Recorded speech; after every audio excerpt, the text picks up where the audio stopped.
The last time we were here at the Opera Bar, it was the seagulls were en masse and they were so aggressive, really aggressive.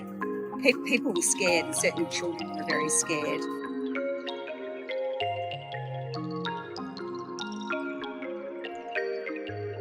The seagull problem around the Sydney Opera House has restaurateurs scrambling for creative solutions. So we have these decorative little cages that we'll put on the table. So when the food comes, we just put it in the cage. So it doesn't deflect the seagulls, but at least they can't nosedive and take people's food out of their mouths. That's pretty cool.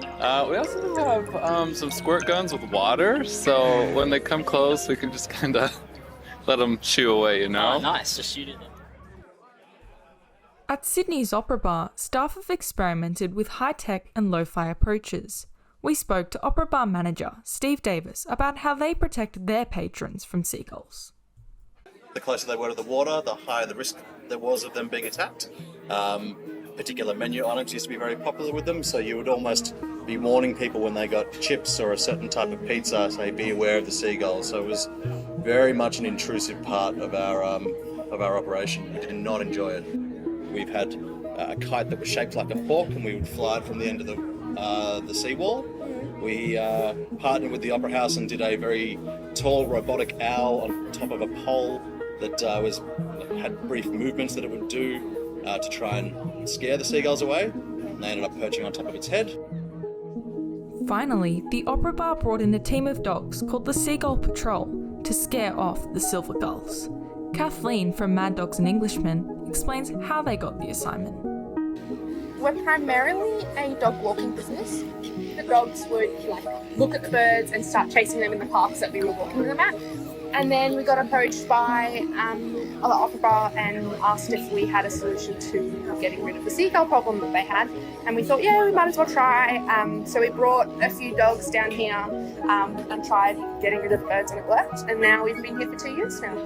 They've been so good. The amount of food that we gave away as a result of seagulls is probably reduced by 90%. So, huge reduction.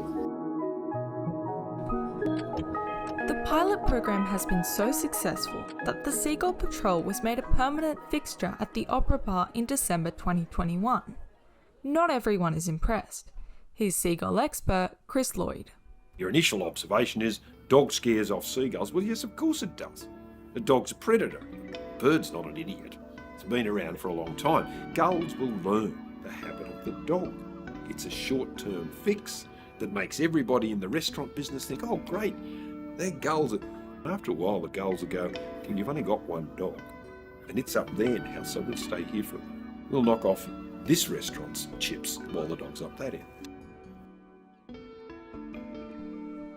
For Lloyd, it's a human waste rather than a seagull scavenger problem. We love our protected Australian species in the remote environs, like the seagull's nesting colony on Big Island. When they invade our urban landscape, it's a different story. But maybe we also have to think about how we dine and whether some things are just not possible all the time. What we've got to deal with is the human problem, not the seagull problem. The problem is we've overpopulated ourselves with a few of these animals because we provide too much food because our waste cycle is so wasteful. We just chuck stuff on the ground or into bins. We don't run it through a food waste cycle. So we've got to do something with the amount of waste we create and try and reduce the number of omnivores that want to feed off this waste. Learn how also to adapt to nature rather than destroy it.